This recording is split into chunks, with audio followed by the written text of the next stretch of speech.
At exactly 8:02 p.m., in the middle of a dinner I had paid for, hosted in a house I bought, my daughter-in-law clinked her wine glass and called me a loser. "Cheers to Margaret," she announced with a sugary sneer, "who's once again unemployed. How does it feel to be 66 and useless?" The table fell silent. My son looked down. And me? I smiled. Because I knew something she didn't. That house? Mine. Her little yoga business? Illegal. Her secret Vegas wedding? Oh, I had the certificate. For 3 years, she thought I was some fragile old widow.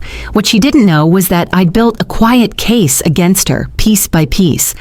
And tonight, in front of her friends, colleagues, and a room full of witnesses, I was about to serve the truth, cold, legal, and devastating.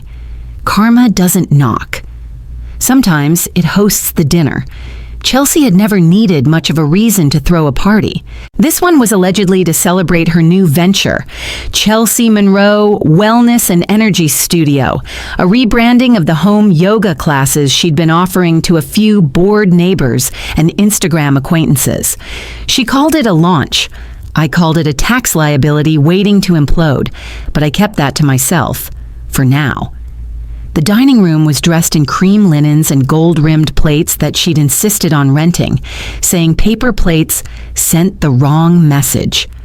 12 guests sat at the elongated table. David's colleagues, their spouses, and a couple of Chelsea's influencer friends who spent most of the evening live streaming their wine pours. Chelsea floated between conversations, her laughter a bit too loud, her champagne flute never more than half empty. She wore a fitted white jumpsuit that screamed, "Look at me!" And no one could deny they did. Even David couldn't take his eyes off her, but he looked tired, more tired than usual. Dinner was served. Roasted salmon, truffle mashed potatoes, and a salad with pomegranate seeds that no one touched. I sat at the far end of the table, sipping slowly, offering polite smiles, answering predictable questions about retirement with gracious brevity. Chelsea hadn't spoken to me all night, except to ask if I could move a little so the ring light had a better angle. At 8:02 p.m., her fork clinked against her glass. "Everyone," she said, her voice sliding into the space like a polished blade. "Can I have your attention for a quick toast?" She raised her glass, her perfectly manicured hand catching the candlelight. "Tonight's not just about my business, it's about transitions. And speaking of transitions," she turned to me with a smile too sweet to be sincere. "I want to raise a glass to my dear mother-in-law Margaret, recently retired. Again. Or should I say, permanently. Must be nice to not have to worry about waking up early or, contributing." She chuckled, the kind of laugh that dared others to join. "Margaret, how does it feel to be, what was the word? Oh, right. Redundant." Silence.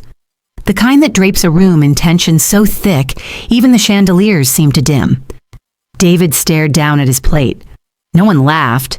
Not even the influencer girls with their mimosas and fake empathy. My fingers tightened around my wine glass, but I didn't speak, didn't flinch. I simply smiled, the same tight-lipped expression I'd mastered over 4 decades of being underestimated. "Well," I said calmly, lifting my glass in return, "I suppose it feels a bit like being the one who actually owns the house all this is happening in." Chelsea blinked. I took a sip, still smiling. "But please continue." A few awkward chuckles rippled through the table, uncertain whether I'd just made a joke or a statement. Chelsea's expression faltered just for a second before she recovered with another dazzling smile and said, "Of course, it's all love here. Cheers." Glasses clinked, but without enthusiasm. Conversation resumed, softer, more careful. David didn't meet my eyes. He didn't say a word. I excused myself a few minutes later, claiming a headache. No one protested. I walked upstairs, heels clicking against hardwood, each step echoing louder in my ears than it probably did in the house. My room was quiet still. I sat on the edge of my bed and stared at the photo on the nightstand. Me and James, our wedding day, 1979. He was in uniform. I was 20 years old and terrified of the future. He said, "We'll build it together." And we did. When he died, I didn't crumble. I restructured, raised David, paid off the house, worked until my bones ached, retired twice, helped them buy this home when David couldn't secure a mortgage, gave them a fresh start. And tonight, in front of everyone, I was called obsolete. I reached out, tracing James's face in the photo with one finger. My throat tightened.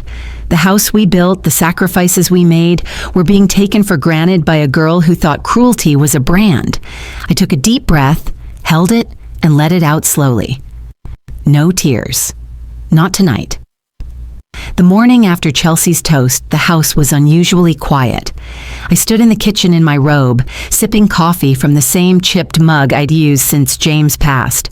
From the living room, I could hear the faint hum of Chelsea's voice as she recorded a morning affirmation video. Something about manifesting abundance and releasing toxic energy. I nearly laughed. Instead, I walked to my office and closed the door behind me. A framed photo of David sat on my desk, 8 years old, front tooth missing, holding up a plastic sword on Halloween.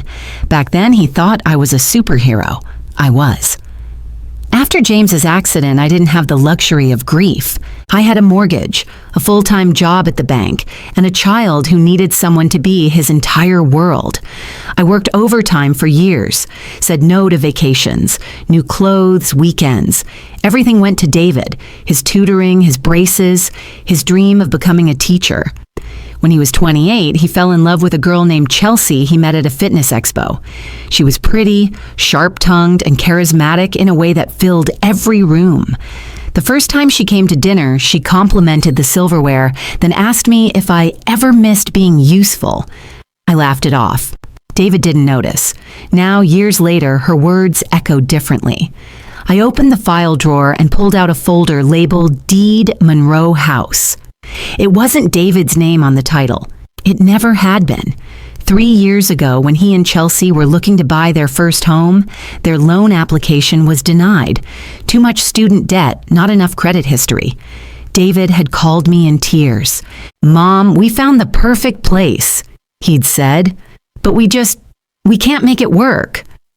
I'd driven across town that night. Chelsea wasn't home. David walked me through the empty rooms. He talked about where they'd put a nursery one day, how they'd entertain friends, how Chelsea wanted to repaint the kitchen in lavender tones. "We'll pay you back," he said. "Just help us close the deal. Just co-sign." But I didn't co-sign. I paid in full $420,000 from the life insurance James had left me. I didn't tell them it was mine alone. I let them believe we all owned it together. I thought it would give them confidence. Pride. Looking back, it gave Chelsea something else entirely: entitlement. I sifted through the papers, pulling out the deed, the payment receipts, the wire transfer confirmation. Everything was in my name. No joint ownership, no loopholes. Margaret Allen, sole legal owner. I printed an extra copy of each document, then another. I opened my browser and searched for a storage facility across town. I reserved a unit just in case. The quiet resolve had settled in my bones now. Not anger, not bitterness. Strategy. I'd spent a lifetime being underestimated. A housewife, a widow, a retiree.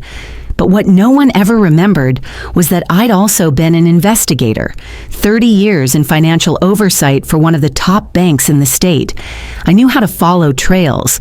I knew how people tried to hide things, in numbers, in silence, in false kindness. Chelsea had made a mistake. She'd chosen the wrong woman to humiliate. I stood, walked over to the mirror, and looked at myself, not with sadness, but with a kind of curiosity. Who had I become over the years? The woman who held everything together for everyone else? Or the woman who finally realized she didn't owe anyone an explanation for taking back what was hers? For the first time in months, I smiled. And then I walked back downstairs past Chelsea, who was now filming a TikTok about spiritual boundaries, and into the garden. I had a day ahead of me, a day to gather every receipt, every text, every clue, because karma didn't need revenge, it needed records. It was 9:15 on a Saturday morning when I asked David and Chelsea to meet me in the kitchen. I had baked scones, blueberry, David's favorite, and brewed fresh coffee, mostly because I knew the comfort of ritual would soften the blow I was about to deliver. Chelsea walked in first, her yoga pants pristine, her hair in a perfectly careless bun. David followed, looking groggy, still in his threadbare high school football sweatshirt. "Everything okay?" David asked, rubbing his eyes. I gestured for them to sit. "I won't take much of your time," I said gently. "There's just something we need to clarify." Chelsea arched an eyebrow. "Is this about last night?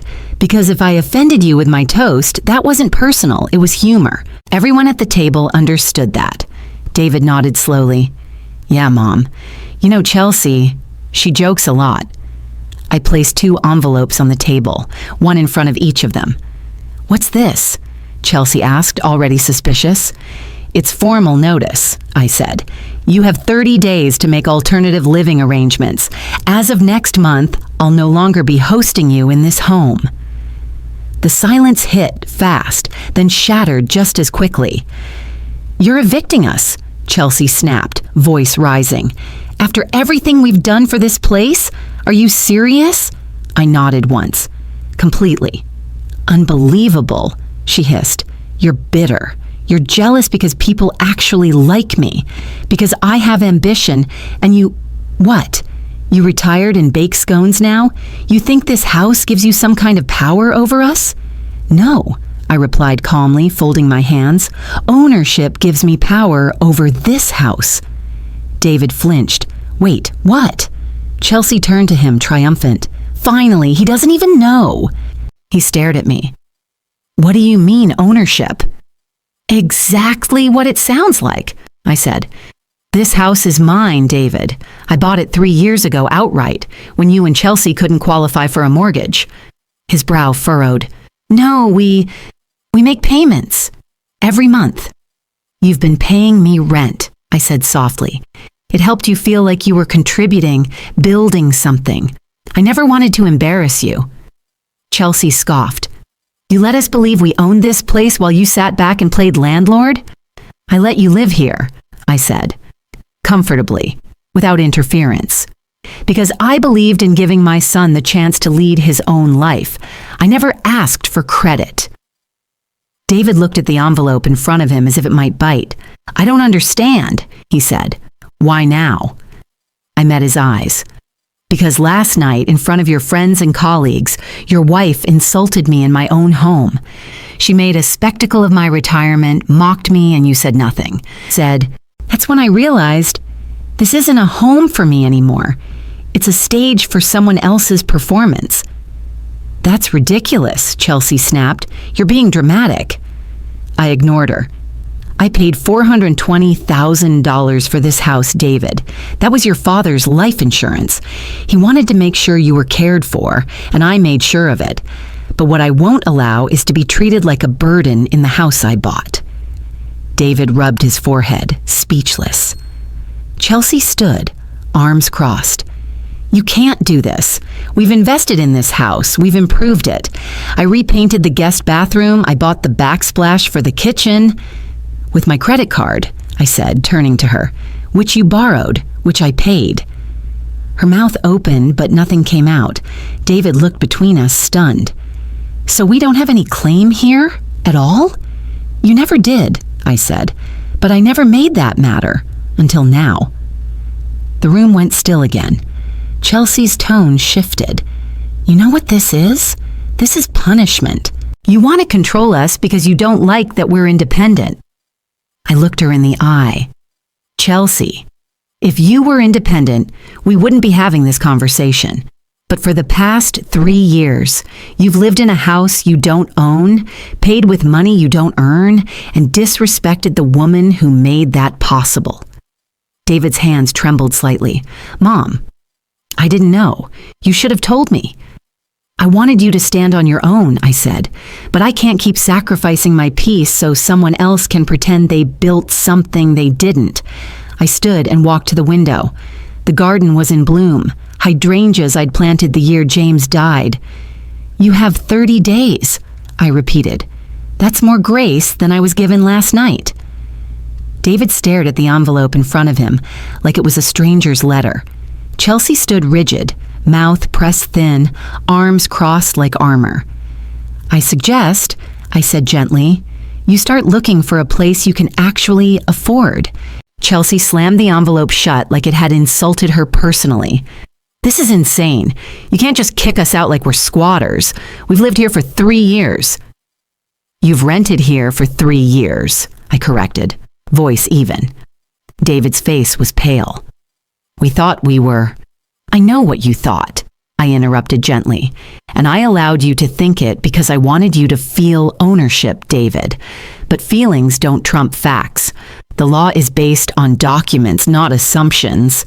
Chelsea scoffed. And what, you suddenly decided to be a lawyer now? No, I said, walking to the side cabinet, but I do believe in documentation. I pulled out a manila folder and placed it on the table with a quiet thud. Chelsea looked at it like it might explode.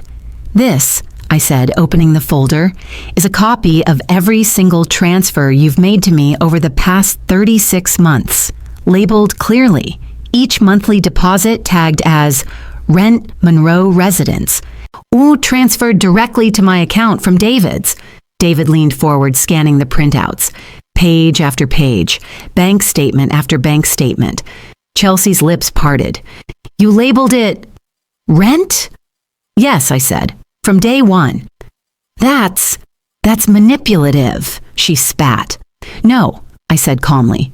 It's legal clarity, and frankly, it's protection, for you and for me. Chelsea's nostrils flared. We'll take this to court. You want a legal battle? Fine, let's go there. Let a judge decide who really deserves this house. I sipped my coffee, unbothered.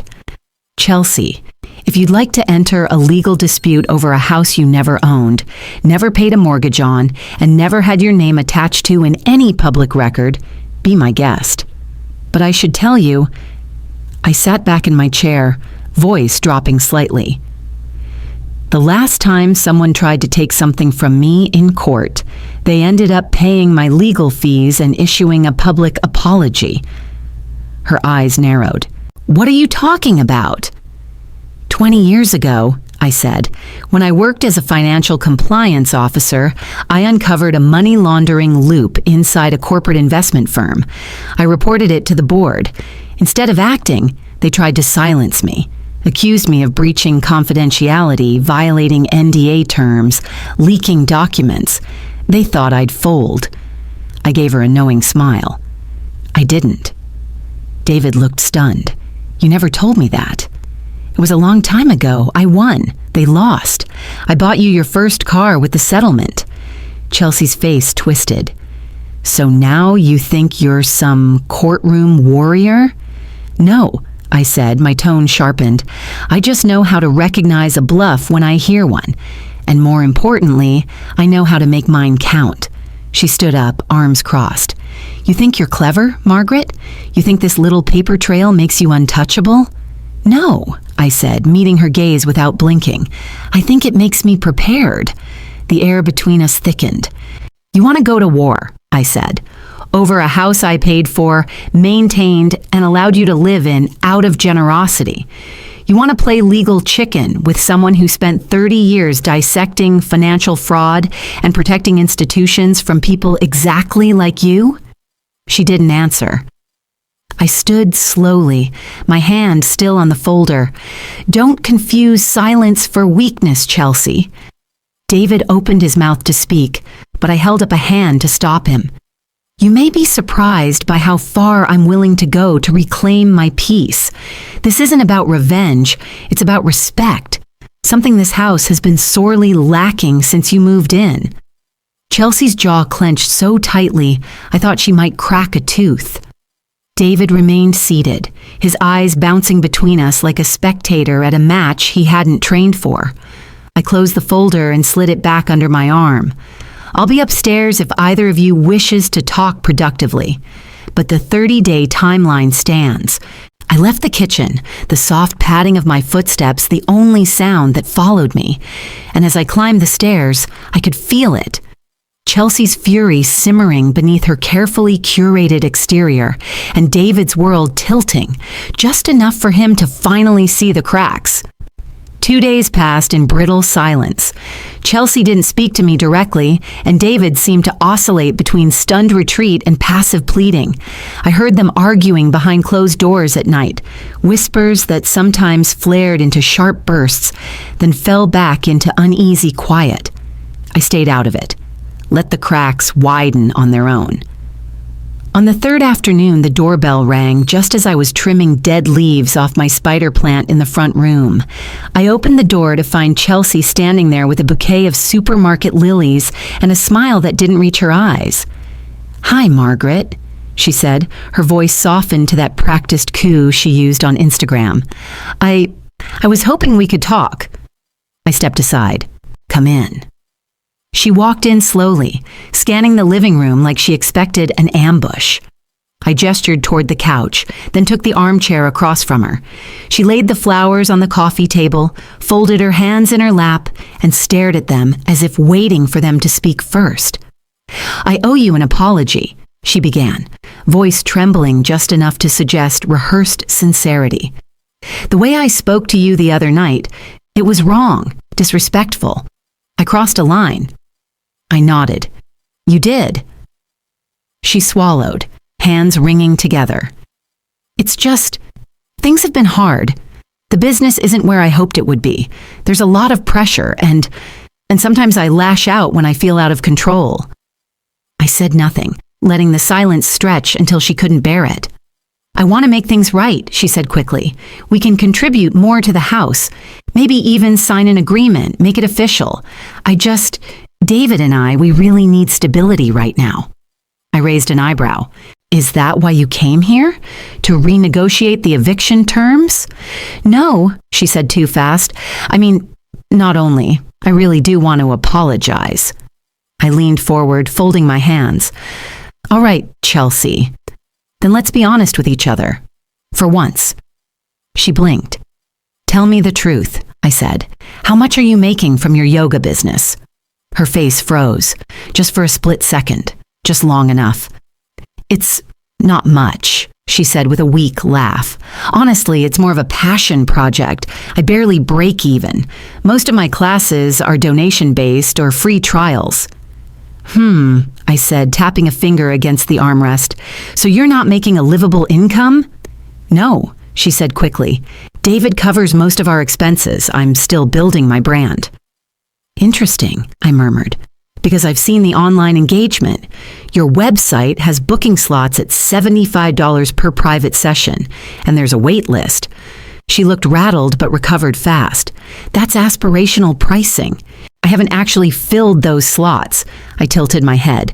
"So the testimonials, those are fabricated?" "No," she said. "They're from practice sessions. I didn't charge for those. It's all just marketing. You know how it works." I smiled faintly. "I do." She sat back, relieved. "Exactly. It's all part of growing a business, establishing credibility." "But," I cut in, "I also know how real financial activity leaves a trail. Venmo, Zelle, Cash App, text confirmations, bank deposits, especially when you forget to switch accounts." Chelsea stiffened. I kept going. "The thing is, Chelsea, I worked in financial compliance for decades. I trained people to track undeclared income and identify tax evasion patterns. And you, my dear, leave a glittering breadcrumb trail." Her face flushed red. I don't know what you're implying." "I'm not implying anything," I said calmly. "I'm telling you. You've been running a cash-only yoga operation under the table for over a year. You advertise on social media. Your clients tag you in stories. Some even mention how much they paid you, $60 to $100 per session." She stood up suddenly. "This feels like an interrogation." I shrugged. "It's just a conversation. One where I'm giving you a chance to be honest."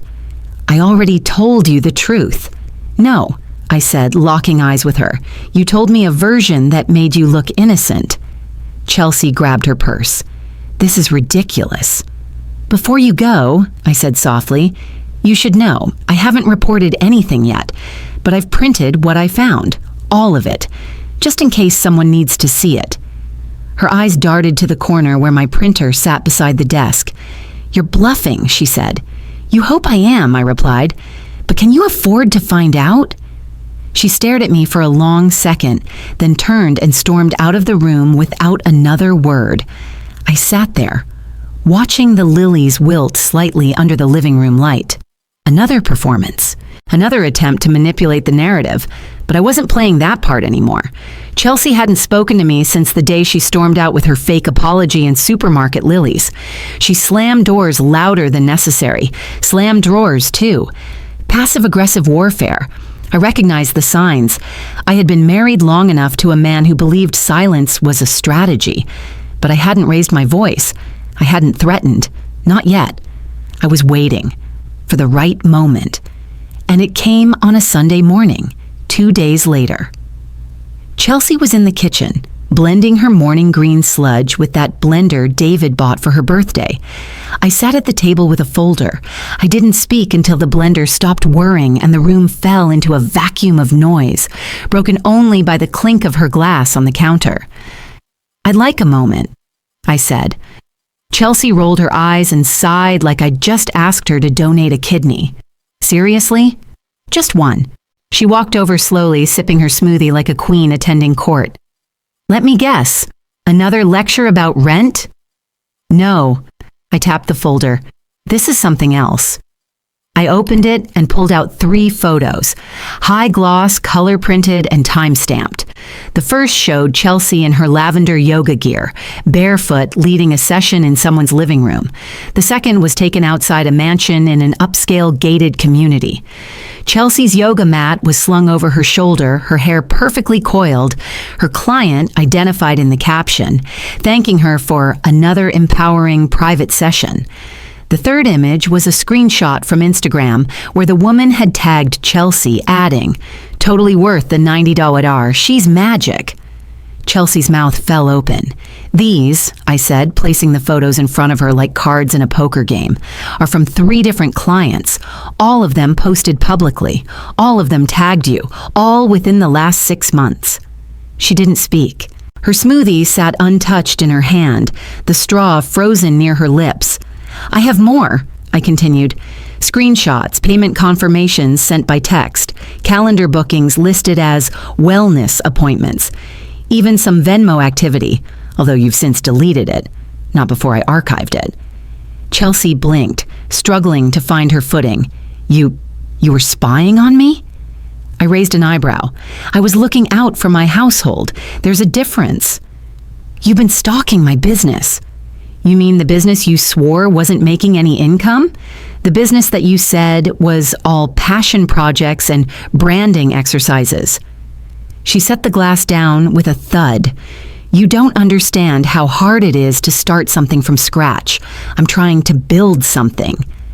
And yet, I said, voice sharp but calm, you've been running a full-scale operation, cash only under the table from my house, while telling my son you're barely making ends meet. I never said you did, I cut in. Repeatedly. You've let David carry the bills. You've let him work double shifts as a high school teacher, while you earn nearly $2,500 a week without declaring a cent. Chelsea's eyes narrowed. You think I'm the first person to accept cash? No, I said, but you're the first person to do it in my house while insulting me to my face. Her jaw clenched. So what now? You think you've got some kind of power over me? I leaned forward, resting my hands on the folder. Let me explain something to you, Chelsea. I spent 30 years as a senior financial analyst for a national bank. I led fraud investigations. I testified in tax hearings. I trained compliance officers on how to detect exactly the kind of shell operation you're running. She stared, stunned. I know the IRS red flags. I know how they trace income through social media, through phone metadata, even through GPS logs. You've left fingerprints all over everything, and all it would take is a single email from me to light that fire." Her face was draining of color now. "I haven't sent it," I said softly. "Not yet. But if you lie to me again, if you insult me again, or if I hear one more manipulative word pass your lips to my son, I will report you." Chelsea stood, shaking. "You're threatening me." "I'm warning you," I said, "because I still believe in giving people a chance to fix their mess before I mop it up with legal action." Her mouth opened, closed, opened again. "You don't scare me," she said finally. "You should be scared of the IRS," I replied. "I've seen them take people apart." I stood, gathering the folder. "But I'm not trying to scare you, Chelsea. I'm giving you clarity. You've lived in a fog of entitlement for 3 years. Now the fog is lifting. So be very clear. This is your second chance." I walked away, folder in hand, and left her in the kitchen, standing in front of a half-finished smoothie and the wreckage of her own illusions. It was a rainy Tuesday evening when my phone buzzed, lighting up the coffee table with Chelsea's name. I was in the sunroom, curled under a knit throw blanket with a paperback and a mug of chamomile tea. I picked up the phone, expecting some passive-aggressive demand about the thermostat or her next business strategy session requiring peace and quiet. But what I saw wasn't meant for me. "Can't wait to see you tonight. He's working late again. The old bat's always asleep by 9. We'll have the house to ourselves. Wear that cologne I like." See? I didn't move, didn't blink, just stared at the glowing screen, letting the words settle over me like ash. I reread it, making sure I wasn't imagining things. The message was meant for someone else, obviously. Someone Chelsea called baby or babe or whatever she reserved for men who weren't my son, and she referred to me as the old bat. The rage that should have come didn't, not immediately. Instead, I felt cold, empty. Like someone had punched the air out of my lungs and left me floating in a vacuum of disbelief, not because I didn't suspect her, but because I had still, stupidly, hoped she wouldn't be this reckless. This cruel. I screenshot the message, saved it twice, once to the cloud and once to a thumb drive in my desk. Then I sent one reply. "I think you meant to send this to someone else. Be more careful with your phone next time." Her response came in under 20 seconds. "OMG, Margaret, I am so sorry. That was a joke. Just teasing a friend, not what it sounds like. Please, can we talk?" I stared at the screen and said nothing. I didn't need to argue. I didn't need to play defense. The truth was already standing in the middle of the room, soaking wet and uninvited. I didn't respond. Instead, I waited. Exactly 20 minutes later, the front door opened and slammed shut. Her footsteps came fast down the hall, barefoot, no doubt, for dramatic effect.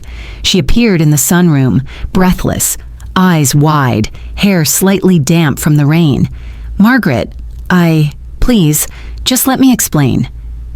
I set my book aside without a word and gestured to the armchair across from me. She sat like a student called into the principal's office, hands fidgeting in her lap. "It wasn't what it looked like," she said. "It was a joke. I was venting to a friend. He's just someone I know from yoga classes." "A friend," I said, "that you're inviting into my house while my son is working late." She blinked rapidly. "I wasn't serious. I just needed someone to talk to.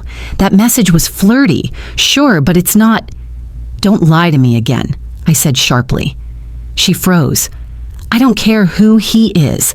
I don't care what he smells like. I don't even care that you're cheating. At this point, it's almost expected. What I care about is my son. The man you're lying to.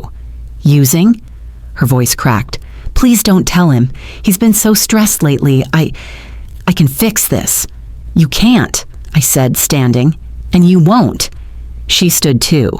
"Margaret, I swear it didn't go that far. It was just texts and flirting and—" I raised my hand. "You're not going to convince me you're the victim here." "I'm not trying to be—" "No," I cut in. "You're trying to save your reputation, but the truth is already out." Her eyes filled with tears now. Real ones? Maybe. Hard to tell. She was good at this part. Please, she whispered. If you tell David, it will destroy him. I met her gaze, steady and cold. Then I suggest you be the one to tell him, tonight. Her mouth opened slightly, a protest forming. If you don't, I continued, I will, and when I do, I'll show him the message, the screenshots, the call logs, everything I've collected so far. Her face crumpled. You've been watching me?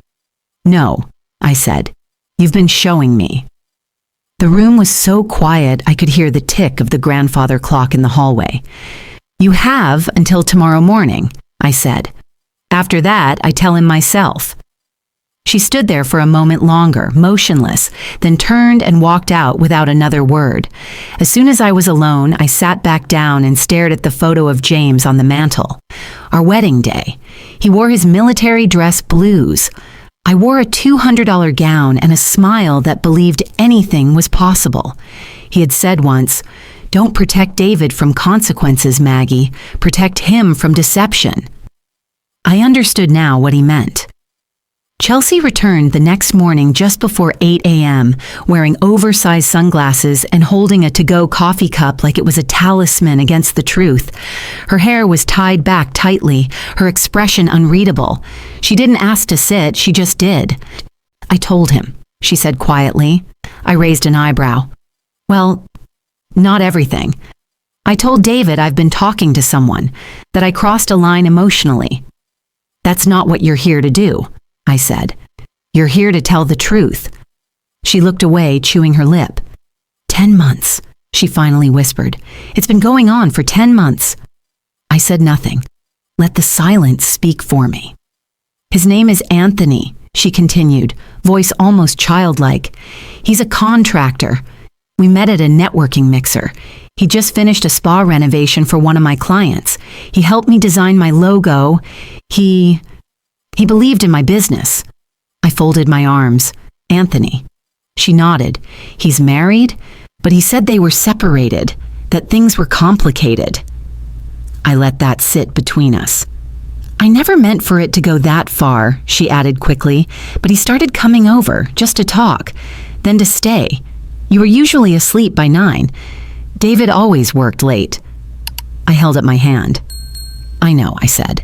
Chelsea looked up sharply. What do you mean? I stood, walked to the hallway cabinet, and pulled out a small USB drive. I set it on the table. You see, Chelsea, I didn't start suspecting you when you sent me that text. I suspected you months ago, when I found the cigarette butts in the backyard. David doesn't smoke. You don't smoke. But someone had been there, often, carelessly. She stiffened. I checked the security footage, I said simply. The side camera catches the driveway. The one near the garden sees the back patio. I saw Anthony 3 times late at night. You met him at the side gate, kissed him in the shadows, let him inside. Her mouth fell open. I archived the footage. Date stamped, time coded, and no, I added before she could speak. I didn't tell David. Not yet. Because I wanted to see just how far you were willing to go. Chelsea's voice dropped to a near whisper. What are you going to do with it? That depends on you, I said. She gripped her coffee cup like it might keep her upright. Does Anthony's wife know? I asked. She shook her head quickly. No, God, no. He said it would ruin him. That brings me to my next question. I reached into a drawer and pulled out a slim white envelope, sealed. I took a little detour to the county records office last week. I found some interesting filings. Turns out Anthony Davidson has been transferring assets, 1 beachfront rental property, 1 commercial vehicle, and a $75,000 business loan into a joint name account with a certain Chelsea Monroe. She paled. That's public record, you know, I continued. A few keystrokes and poof, your passion project is now linked to a man you're not married to and a family you're helping him destroy. Please, she whispered, don't tell them. Don't tell her. I slid the envelope across the table. In here are 3 copies of a letter I wrote last night. 1 for David, 1 for Anthony, 1 for his wife. The details are in there. Names, dates, screenshots, property records, everything.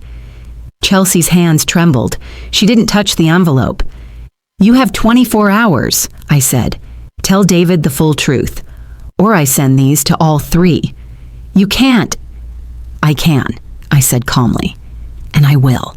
Because this isn't just about marriage anymore. This is fraud. This is financial deception, emotional abuse, and moral rot, all under my roof." Tears welled in her eyes, but I'd already stopped seeing her as anything fragile. She wasn't a broken woman. She was a manipulator who had underestimated the wrong person. "I'll talk to him," she whispered. "I swear." "You'll tell him everything," I said, standing. "Not just the pieces that make you look pitiful. The whole story, the affair, the assets, the lies. Or I will." I walked away then, left her with the envelope, with the ticking clock.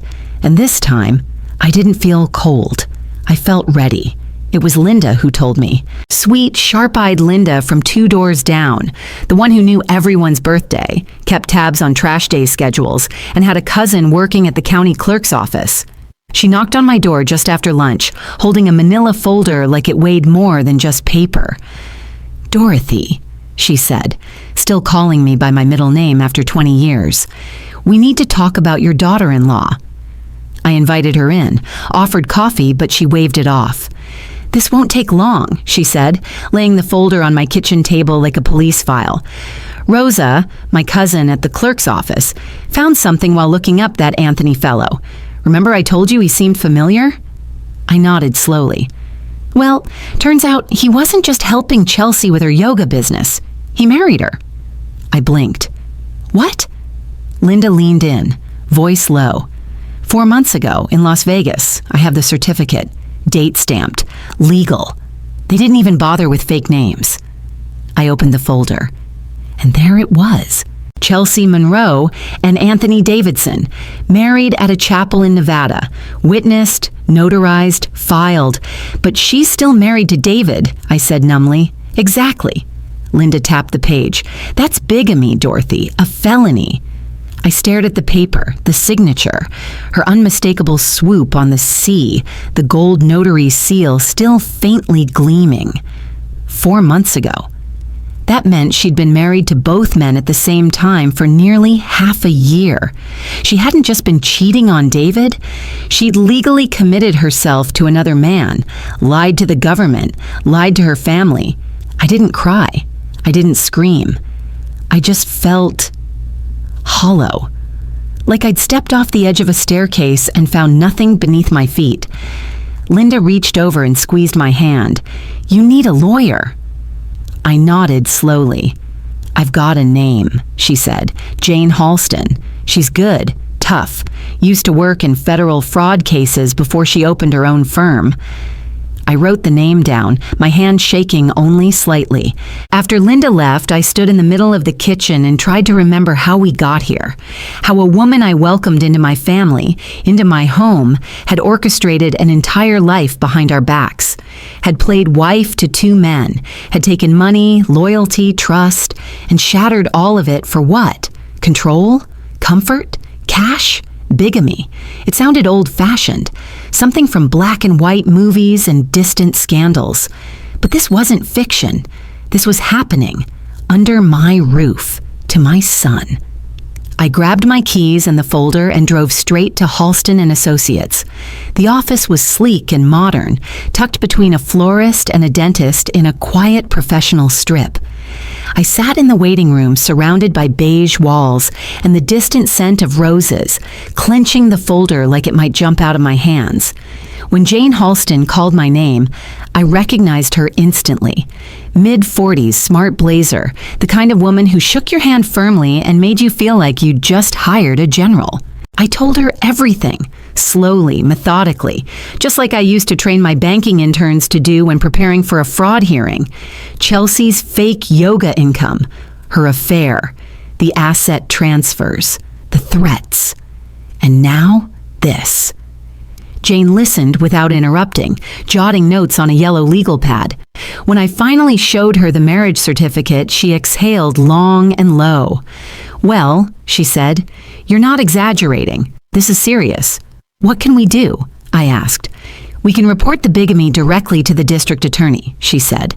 "But given the financial elements, we might also alert the IRS and the state's fraud unit. You've already gathered a lot of evidence. That makes our case stronger." "And David?"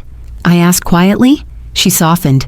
"It's going to hurt, but it's better he hears it from you than from a courtroom." I nodded. Jane slid a form toward me.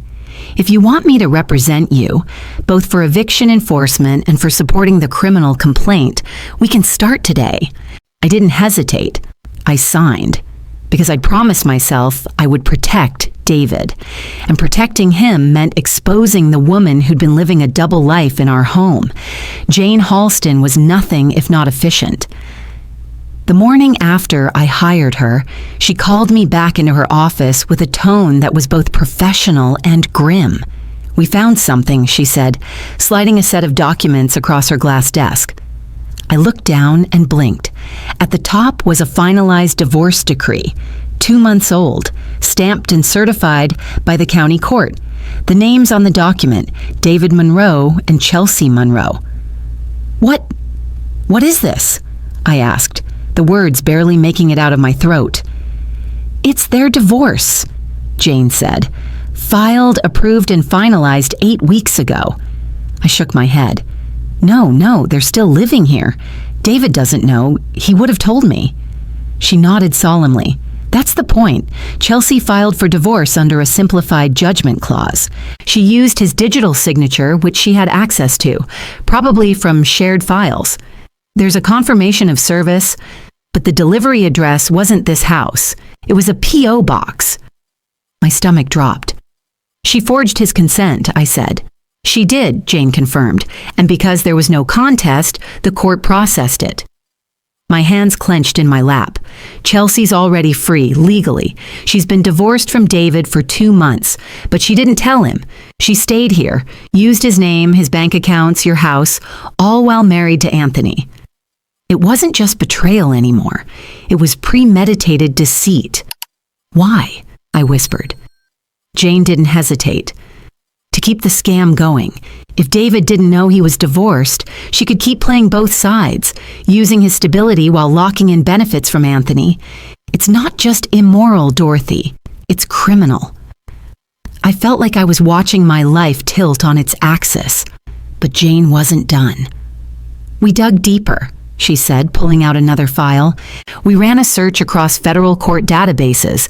Chelsea's name came up twice, under different variations. She's been involved in 2 other legal incidents tied to marital fraud and financial misrepresentation." I leaned forward, heart pounding. The first one was in Phoenix 5 years ago.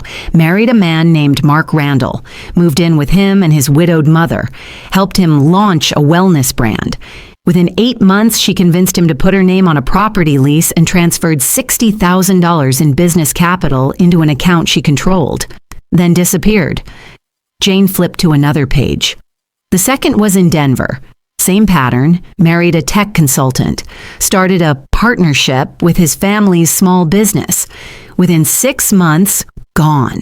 Left a trail of half-finished projects and a bank account drained clean. I couldn't speak. She uses charm, ambition, and sympathy, targets vulnerable families, especially ones with widowed women who hold financial power. She plays the long game, earns trust, absorbs resources, and then vanishes once she's secured enough. My mind reeled with the implications. Chelsea didn't stumble into deception. She orchestrated it. Every fake smile, every Instagram post, every comment about manifesting abundance or energy alignment had been part of a con, one designed to bleed people dry under the illusion of empowerment. "She's a professional fraudster," I said quietly. "Yes," Jane said. "And if we can tie these cases together, we might be able to charge her under a federal multi-state fraud statute." I looked at the thick file on the table, my son's name, my home, my trust, all woven into the web of a woman who saw people as nothing more than stepping stones. I stood, taking the file in my hands. "Where are you going?" Jane asked. "I need to see Linda," I said. "She needs to hear this, all of it." Back home, Linda was in her garden trimming roses. When she saw me walking up the path, she straightened with concern. "Dorothy, you look like you've seen a ghost." I held out the file. "She's not just cheating, Linda. She's not just a liar. She's done this before, twice that we know of. David isn't her husband anymore. She divorced him, secretly faked his consent, and now she's legally married to another man." Linda covered her mouth. "She's been moving money, taking property, building fake businesses to look legitimate while extracting every drop of value from the people around her." "My God," Linda whispered. "I thought I was protecting my home," I said, voice trembling, "but I'm not." I looked her in the eye. "I'm protecting justice." The morning Chelsea was arrested, the sky was pale and still, like the world was holding its breath. 2 patrol cars pulled up in front of the house just before 8, the sound of tires on gravel, followed by a firm knock on the door. I stayed in the hallway, out of sight, my heart pounding but my hands steady. I knew what was coming. I had been part of it. Detective Morales, a woman with a cool, unreadable face and a badge clipped to her coat, stood at the door flanked by another officer. "Chelsea Monroe?" she said, loud enough for the whole house to hear. Chelsea came down the stairs, half-dressed in a silk robe, mascara still smudged from the night before. "What's going on?" she said, confused, but trying to keep her composure. "Did someone file a noise complaint?" "We're here on suspicion of fraud, identity misrepresentation, and bigamy," Morales said flatly. "You need to come with us." Chelsea laughed. Actually laughed. "This is ridiculous. There's been some mistake." Morales pulled out a folder and read from the warrant. Her tone was clinical, practiced, unmoved. Chelsea's smile faded by the second. She looked to me then, eyes wide with disbelief. "You called them?" she whispered. "No," I said. "I gave them everything they needed." It wasn't just my evidence that did her in. It was the formal complaint filed by Sarah Davidson, Anthony's wife.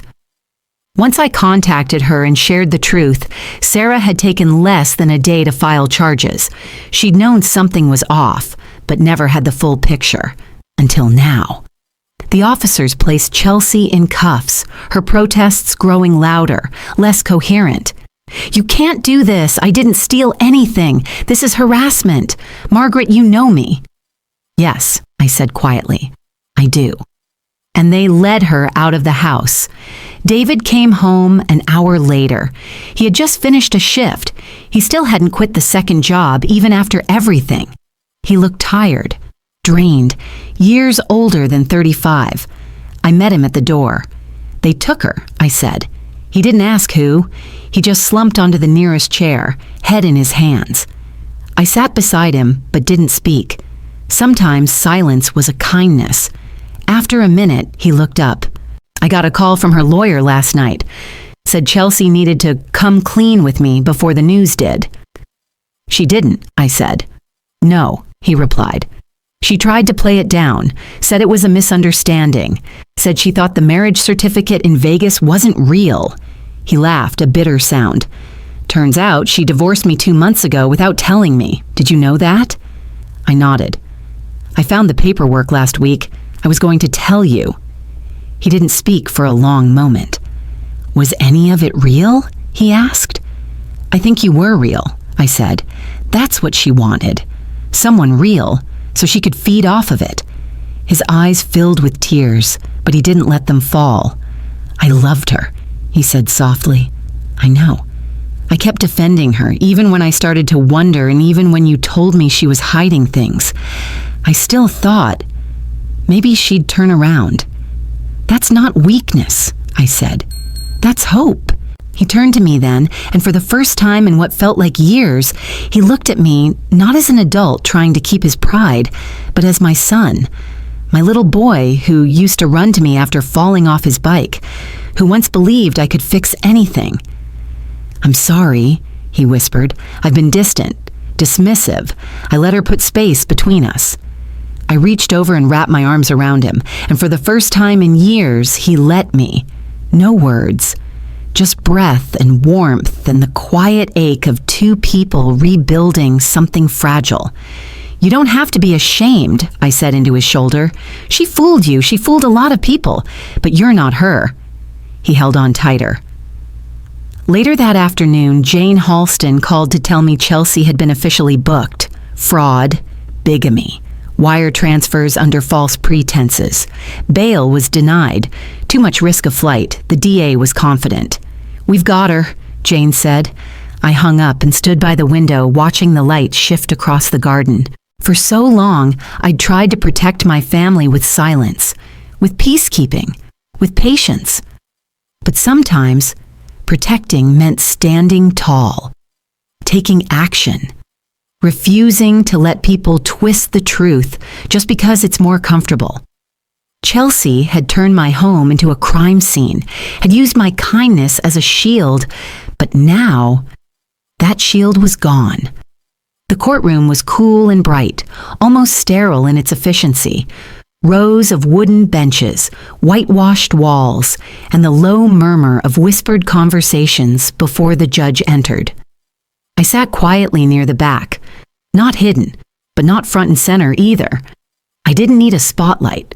I just needed to witness this, fully, finally.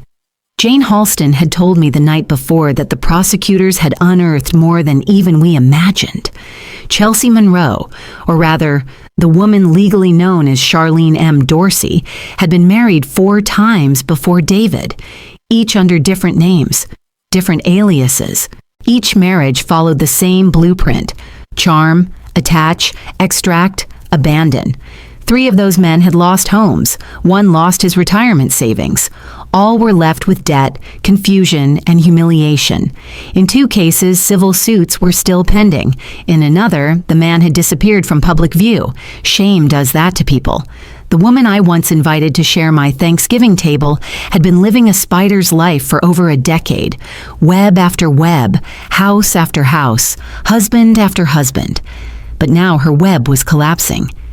The judge entered promptly at 9. A murmur swept through the room as Chelsea was led in, her wrists cuffed, dressed in county beige. She no longer looked polished or confident. Her hair was pulled back messily. Her eyes were hollow. The facade had finally cracked.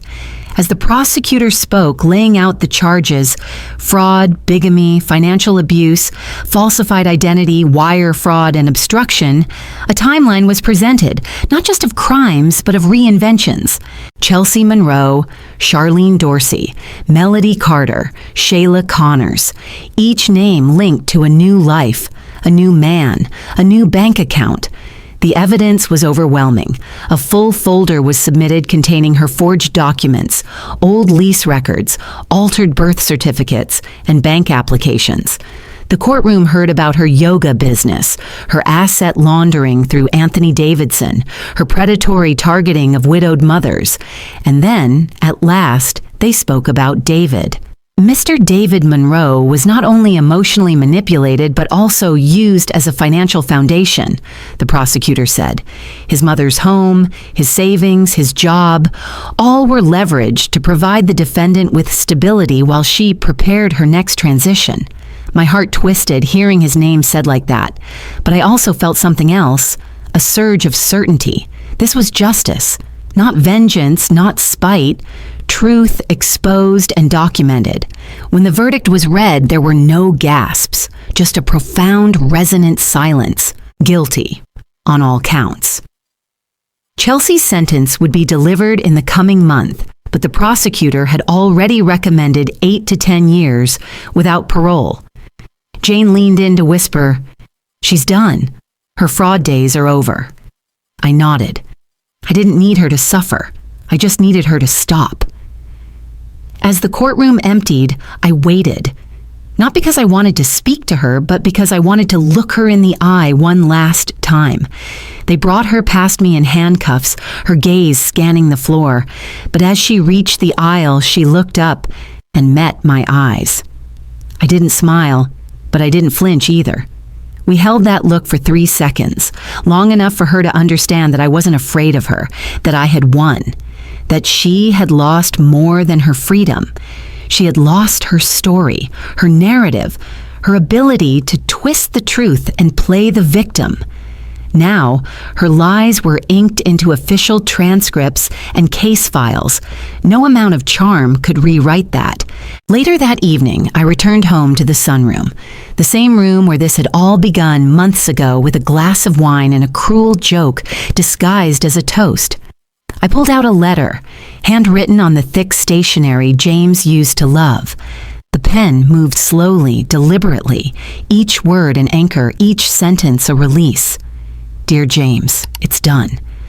I told you once after the funeral that I wasn't sure I could do this without you, that raising David alone would be the hardest thing I'd ever face. And I was right. It was. But I made you a promise. I said I'd protect him, no matter what, even when he pushed me away, even when he believed her over me, even when I had to become the villain just to wake him up. I kept that promise. She tried to take everything, not just our house, not just his money. She tried to take his dignity, his ability to believe in himself. But she didn't win.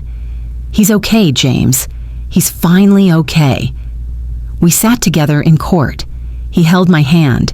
For the first time in years, he looked at me the way he used to, like I was the one person he could trust in the world. I cried afterward. Quietly, not for her, but for him, for us, for the years we lost. But they weren't wasted. They were part of the fight. You would have been proud of him, of me. I'm not afraid anymore, not of growing old, not of being alone, not of standing up for what's right, even when it means standing alone. I miss you every day, but tonight, I miss you with pride in my heart. Because I kept my word, I protected our son. Until the very end. Love always, Margaret. As I folded the letter and placed it in the small wooden box where I kept his flag and medals, I felt something lift. Like a breath I'd been holding for too long. Justice, I realized, isn't always loud. Sometimes it's a whisper. And tonight, that whisper belonged to me.